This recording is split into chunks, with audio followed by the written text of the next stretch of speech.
इस कलियुग में एक रूप के अंदर अरूप स्वरूप स्वयं भगवान अवतरण करे हैं और खुद छुप कर बैठे हैं। वो रूप स्वरूप आखिर कौन है और वो अरूप स्वरूप भगवान कौन है, इसी के बारे में है आज का वीडियो। नमस्कार दोस्तों, आप सभी को मैं मेरे श्री सत्य गाथा चैनल पर स्वागत करता हूँ। मैं मेरे चैनल के माध्यम से आप सभी को कल्कि अवतार के बारे में हमारे उड़ीसा के भविष्यवाणिका पुस्तकों पर जो बातें लिखा गया है, मैं बस वही बातें आप सभी को सुना रहा हूँ।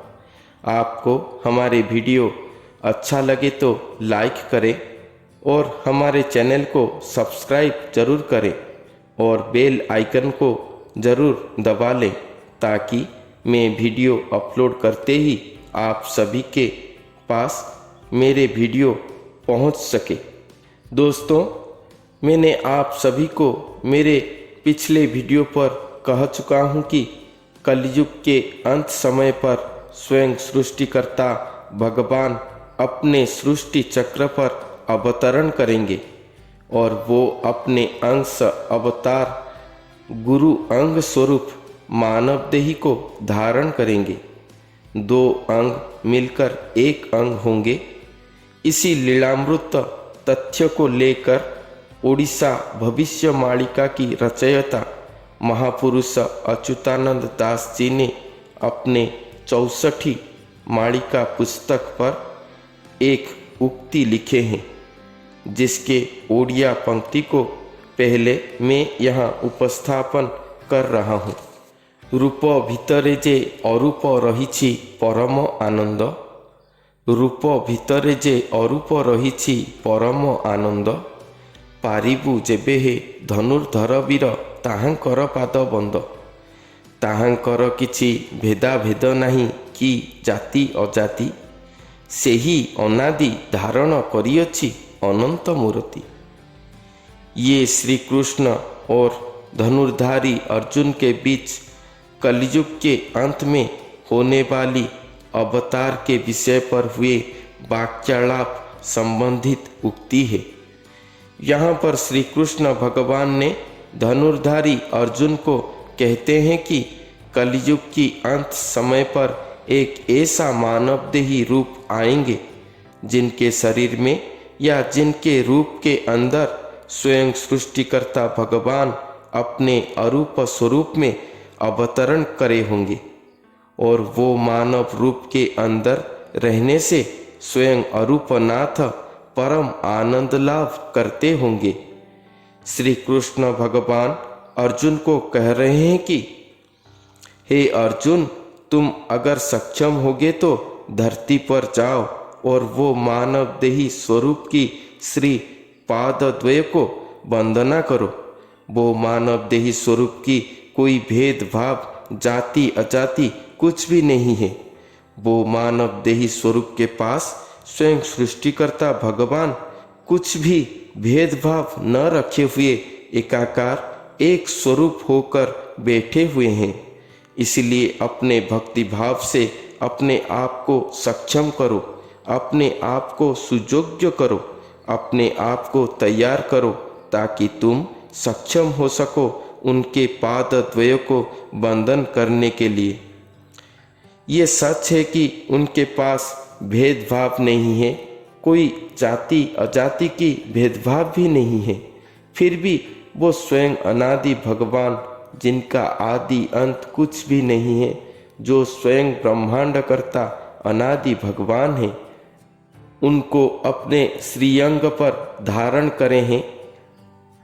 वो मानव देही स्वरूप स्वयं अनंत मूर्ति हैं, अर्थात उनका भी कोई अंत नहीं है या उन्हें कोई अंत नहीं कर सकता।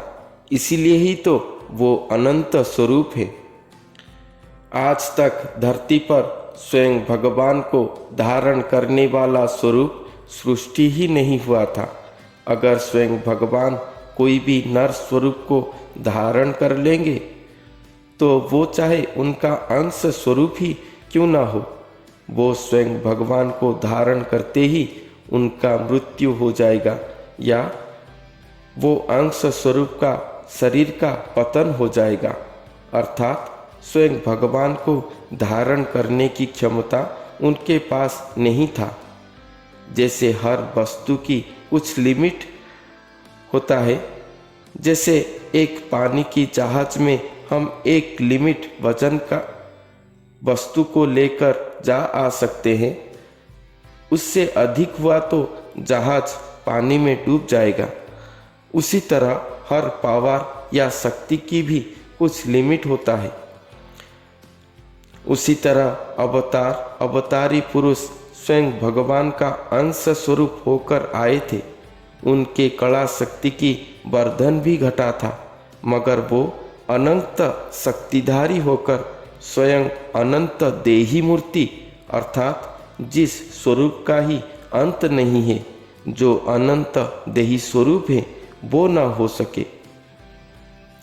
इसीलिए श्री कृष्ण अवतारी पुरुष कहते हैं कि कलयुग की अंत में एक मानव देही आएंगे और वो खुद अनंत मूर्ति होंगे और वो स्वयं सृष्टिकर्ता अनादि भगवान को धारण करे होंगे। स्वयं भगवान भी उनके शरीर पर विराजमान करने से प्रति क्षण परम आनंद लाभ कर रहे हैं। इसीलिए तुम अपने आप को योग्य करो ताकि तुम उनके श्री चरण बंदन करने के लिए सक्षम हो सको। एक साधारण सा मनुष्य स्वरूप, वो भी स्वयं अनंत मूर्ति स्वरूप, जो चारों युग हुए धरती पर नहीं आए थे। अगर आते तो जरूर उनके शरीर को धारण करते हुए स्वयं सृष्टिकर्ता भगवान धरती पर आ चुके होते। अर्थात वो स्वयं अनंत मूर्ति धरती पर नहीं आए थे और इस कलियुग में वो एक साधारण मनुष्य रूप में बैठे हुए हैं। उनके शरीर पर अनादि भगवान, जिनका आदि अंत नहीं है, जो अनंत कोटि कला शक्तिधारी महास्वरूप है, वो अपने क्षुद्र अरूप रूप में आकर वो अनंत देही स्वरूप में एकाकार एक हुए हैं। देही स्वरूप के हर अंग प्रत्यंग में श्री भगवान का सभी शून्य अंग प्रत्यंग का मिश्रण होकर एक श्री महादेही स्वरूप हुआ होगा। अर्थात वो अनंत देही स्वरूप के श्री चरणद्वय में श्री भगवान का शून्य श्री चरणद्वय एकाकार होकर रहा होगा। कुछ सोच पा रहे हो? जो भगवान चारों युग में दुर्लभ थे, जो भगवान चारों युग में दुर्लभ थे, वो इस कलयुग में साधारण मनुष्य रूप में सुलभ हो रहे हैं।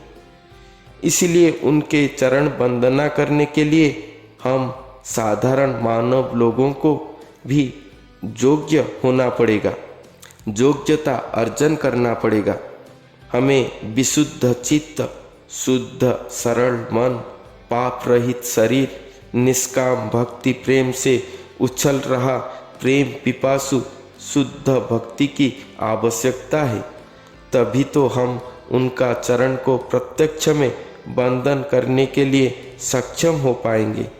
इसीलिए हे मानव समाज, हमारे उड़ीसा की भविष्य मालिका में लिखे गए ये महासत्यों को जानने के बाद अपने आप पर लगाम दो। ऐसा मौका दोबारा न मिलेगा। मिथ्या छंद, कपट, पापाचार विचार से अपने आप को दूर लेकर मन ही मन उनके शरण में जाओ। शुद्ध भक्ति पथ को ग्रहण करो और अपने आप को प्रस्तुत करो, ताकि जब वो सर्व सम्मुख में अपने आप को प्रकट करेंगे, हम उनके श्री चरण जुगल की वंदन करने के लिए सक्षम हो पाए।